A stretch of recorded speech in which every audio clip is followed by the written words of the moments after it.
Stojimo ob Slovenski cesti v samem središču Ljubljane. Tu smo leta 2015 izvajali obsežna arheološka izkopavanja. Odkrili smo tisto, kar smo pravzaprav že pričakovali.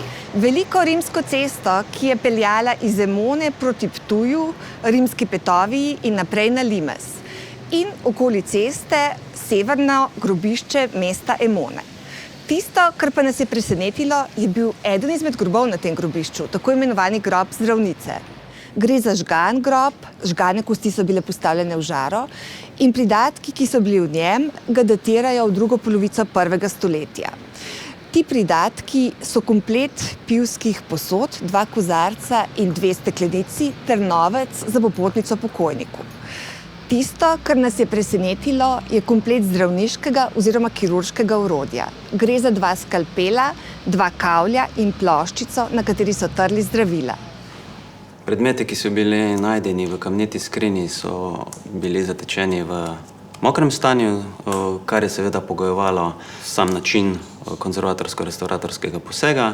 Bilo tudi zanimivo to, da so predmeti bili iz različnih materialov, kot naprimer tale skalpel, kjer imamo opravka z kovino, se pravi z bakrovo zlitino oziroma nekim bronom, železom, organskimi ostanki, kot so ostanki tele lesene šatulje, potem imamo tako imenovane globule oziroma nek medicinski pripravek.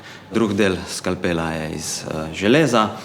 Kosti, naprimer, so bili najdene v stekleni žari, samo stanje predmetov in pa vrsta predmetov je narekovalo sam konzervatorsko-restauratorski poseg. Največje presenečenje pa so bili rezultati antropoloških raziskav kosti iz groba, odkritega na tem mestu. Pokazali so, da gre za grob pokojnice, ne pokojnika. Imamo torej zdravnico. Šlo je za žensko, staro med 40 in 50 let, ki je imela neko degenerativno bolezen hrbtenice. Med najdbami izstopa kovinska posoda, okrašena s podobami ptic in rastlin. Biologi menijo, da so ptice kukavice, rastline pa morda granatna jabolka. Oboje so simboli boginje Junone, ki je bila med drugimi zavetnica porodnic. Naša zdravnica je bila torej morda porodničarka. Analiza z rentgensko fluorescenčno spektroskopijo, ki jo je v Narodnem muzeju opravil Zoran Milič, je pokazala, da je bila posoda narejena iz kositrovega brona, da je bila ta kositrova pločevina tolčena posebej na samo razbrazano površino posode, da je bila posoda večkrat popravljena, kar kaže na to seveda, da je bila uporabljena skozi daljše časovno obdobje.